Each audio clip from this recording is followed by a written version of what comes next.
Have you ever walked into a room, scanned the crowd, and immediately felt like running back out?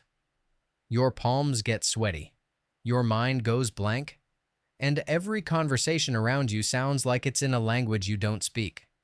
Yeah, that moment, we've all been there. You want to talk, you want to connect, but instead, you freeze. Now here's the truth no one tells you. Confidence in conversation is not something you're born with. It's something you build. And in this video, you're going to learn how to do exactly that. How to break the ice, speak with confidence, and navigate any conversation, even if you're naturally shy. But before we dive in, let me give you a quick warning. This isn't about learning fake tricks to act confident. This is about real transformation. The kind that makes people stop and listen when you speak, because your presence is undeniable. Ready? Let's go.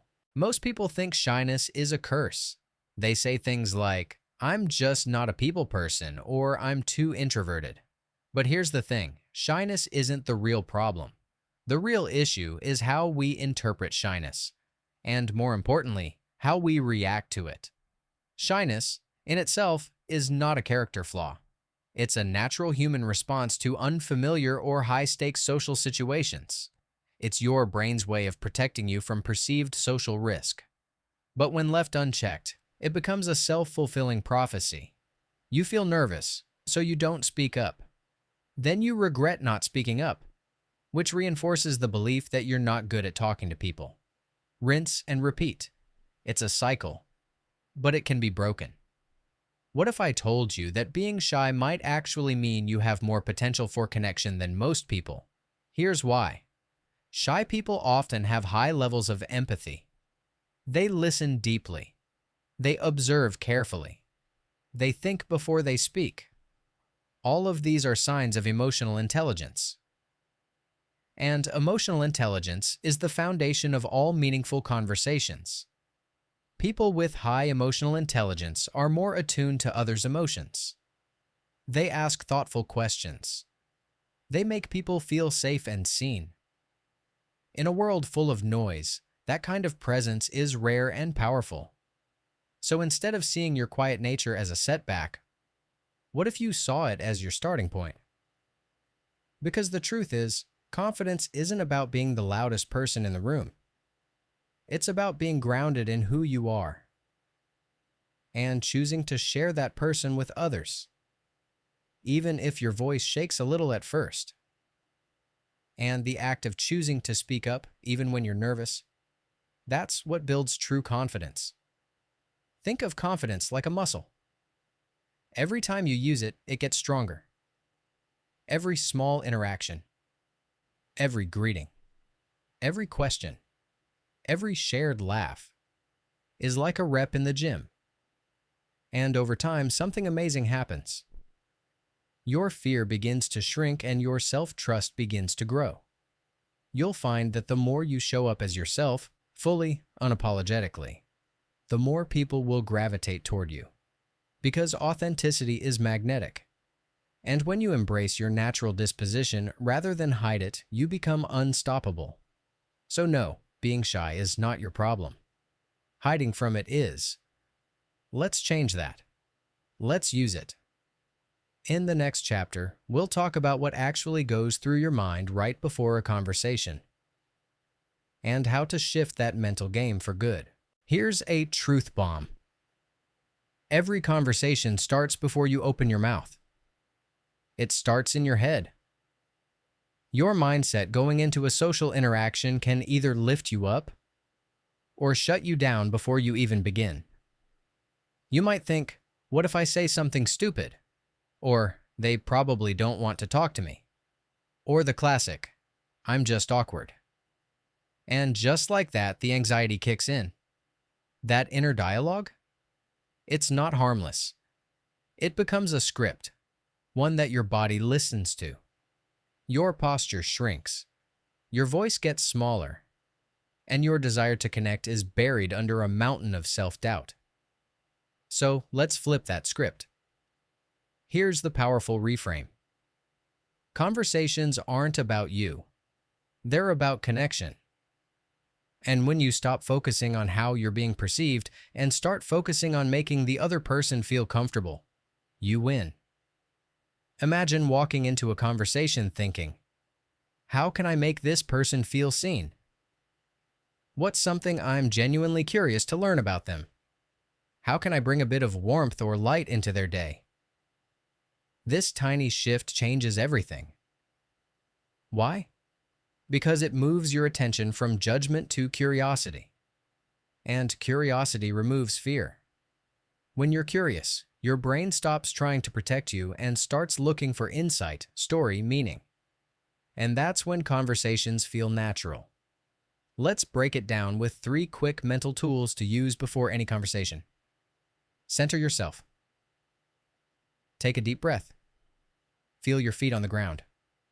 Remind yourself, I am safe. This is just a moment. Set your intention. Don't aim to be impressive. Aim to be interested.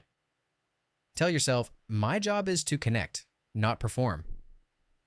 Preload a curiosity cue. Have one open-ended question ready in your back pocket. Something like, what's something you've been enjoying lately? Or, what's something not many people know about you? You'd be amazed how quickly a conversation opens up when you're truly listening and leading with curiosity. Also, don't underestimate the power of presence. You don't need to be charismatic or clever to make someone feel heard. You just need to be there. Mentally, emotionally, and attentively. When someone senses that you're truly with them, the walls come down. You give them permission to relax, to be real, and that creates the foundation for connection. And here's something powerful to remember. Most people are just as nervous as you are. They're also hoping to be liked. They're also replaying past awkward moments in their minds. So instead of seeing social situations as a battlefield, see them as a dance. Sometimes you'll lead. Sometimes you'll follow. But if you're grounded and open, you'll always find your rhythm. In the next chapter, we'll dive into the real-world tactics of how to actually start a conversation. No overthinking, no stress. Just simple steps that open doors. Let's get real. Starting a conversation can feel like jumping off a cliff. You feel exposed, unsure, vulnerable. Like every word could either land perfectly or fall flat. But here's the truth most people miss. You don't need to be witty or smooth. You just need to be genuine. And like most skills, starting a conversation becomes easier with practice, especially when you have a simple framework to follow. Let's start with the golden rule. Keep it low pressure. You don't need an epic story or clever line. You just need a reason to connect. Here are 3 foolproof openers anyone can use. Observation. Comment on your surroundings. This place is packed tonight. Or, I love the vibe here. Question. Ask something simple and open. What brought you here today? Or, how do you know the host? Compliment. Share something sincere. I really like your shoes. Or, that's a cool phone case. Where'd you get it? These aren't designed to impress, right? They're designed to connect. They open the door. Once the door's open, take a breath. Smile. Let the moment unfold naturally. The biggest mistake people make after the icebreaker? Talking too fast or trying too hard. Instead, slow down. Be present. Show interest in the answer. This is where active listening becomes your superpower. Nod to show you're following. Echo back something they said. You mentioned you just moved. What brought you here? Let your reactions be natural. A laugh. A wow. A thoughtful pause. Conversations aren't speeches. They're exchanges. So don't be afraid to share something about yourself too. Vulnerability builds trust. You might say, I get a little nervous at events like this, Berzeppers, but I'm trying to meet new people. That honesty, it's refreshing. It creates space for realness. Also, Use their name. It helps build connection and warmth quickly. Oh, Sarah, that's so cool. I've always wanted to try that. If you're worried about running out of things to say, keep a mental stash of conversation escalators. These are questions that go a little deeper without being intrusive. What's something that always makes your day better? Have you picked up any new hobbies lately? If you could travel anywhere tomorrow, where would you go? These questions invite people to share stories, and stories are where connections deepen.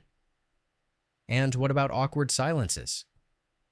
First of all, they're normal. Even in amazing conversations, there are pauses. You can either fill the silence with a new thread or, if it feels right, acknowledge it with humor. Well, that was a dramatic pause, with a smile. Laughter is a great reset button. The key is to remember this. You're not here to perform. You're here to connect. And starting the conversation, even imperfectly, is already a win. In the next chapter, we'll explore how to keep the dialogue flowing naturally and how to gracefully wrap things up when the moment feels right. So you've broken the ice. You've made the first move. Now comes the part that actually builds connection. Keeping the conversation alive. This is where many people hit a wall. The opener works. There's a quick exchange. And then, awkward silence. But here's the secret. Great conversations are less about what you say and more about how you respond. Think of a conversation as a campfire. Your job isn't to throw logs constantly.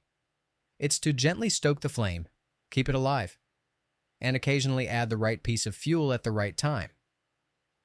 Here's how. Ask open-ended questions. Instead of yes, no questions like, do you like music? Try, what kind of music do you love? Or what's a concert that really stuck with you? Use the why ladder. When someone shares something, ask why it matters to them. If they say they love hiking, say, that's awesome. What do you enjoy most about it? Mirror and expand. Take something they said and add your own experience. You mentioned you love traveling. I felt the same way when I went to Peru. Have you been anywhere that totally surprised you? You're not interrogating. You're exploring. Now let's talk energy. A good conversation has flow. That means letting things move naturally from one topic to another. Don't force it. If one subject fades, pivot gently.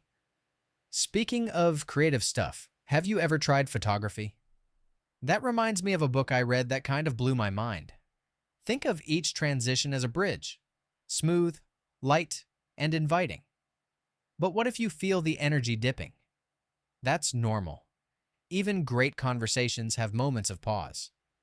You can either introduce a new topic from your curiosity stash. Reflect on something meaningful they said. I've been thinking about what you mentioned earlier. That really resonated with me. Or simply enjoy the pause. Not every silence needs to be filled.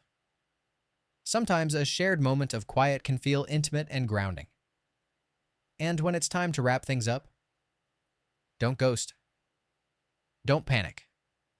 Just exit with clarity and kindness. Here are graceful ways to close a conversation. The appreciation exit. Hey, I really enjoyed talking with you. I'm going to grab another drink, but this was awesome. The social pivot. I should say hi to someone before they leave, but I'd love to continue this later. The honest close. It's been great chatting, but I'm going to take a quick breather and find some quiet. Exiting doesn't mean rejection. It means respecting time and energy. Yours and theirs. Bonus tip, if you want to reconnect, say so. Do you have Instagram? Or would love to keep in touch? That small gesture turns a one-time chat into the beginning of a new connection. In the final chapter, we'll go one level deeper. How to turn all of this into a lasting habit. So confidence isn't just something you practice, it's something you become. So far, you've learned how to start conversations, keep them going, and leave them with grace. But here's the real question. How do you make this your default mode? Not just something you remember to do now and then. The answer lies in building a lifestyle around connection. Because confidence isn't a one-time achievement. It's a rhythm, a mindset, and a habit. Let's break it down into 4 pillars that will help you transform everything you've learned into second nature. 1. Repetition with intention. Practice doesn't make perfect. Practice makes permanent. Every time you speak up, greet someone new, or share something about yourself, you're rewiring your brain. You're teaching it. This is safe. I can do this. So don't wait for the perfect moment. Create small opportunities every day. Say good morning to a stranger. Ask your barista how their day's going. Join a club, class, or community where conversations are part of the experience. Micro actions, repeated daily, lead to massive transformation. 2. Track and reflect. Growth is easier to trust when you see it. Keep a simple journal or note on your phone. After a conversation, jot down what went well, what felt off, what did you learn. This process reinforces your wins, reveals your patterns, and silences your inner critic. And remember, progress isn't linear. Some days will feel amazing. Others might feel clumsy. That's normal. The key is consistency, not perfection. 3. Build social momentum. Confidence is contagious, but not just for others. For you. The more social interactions you have, the easier it becomes to engage again. It's like warming up before a workout. You loosen up, and suddenly everything flows. So, stack your social moments. Plan 2 conversations back to back. Attend a gathering, then call a friend afterward. Ride the wave of energy. You're training your brain to associate socializing with pleasure, not panic. 4. Own your identity. Here's a powerful shift. Stop saying, I'm shy or I'm awkward. Instead, say, I'm growing my confidence. Language matters. It's not just how others see you. It's how you see you. You're not broken. You're becoming. And every conversation you enter, every connection you make, it's not just about learning to talk. It's about learning to show up. To bring your full self into the room, into the world, into the moment. And the more you do that, the more you lead with authenticity, curiosity, and courage, the more you'll realize you never needed to be someone else to be confident. You just needed to give yourself permission to be seen. So here's your challenge. Start today. Have one real, intentional conversation. It doesn't have to be deep. Just be present. Be you. And tomorrow, do it again. Because the ice only breaks for those who dare to speak through it. And now, you're ready. Subscribe to MindArchitect for more tools, strategies, and stories to help you take full control of your mind and your life. In power. You're not just watching content anymore. You're becoming the architect. Let's go.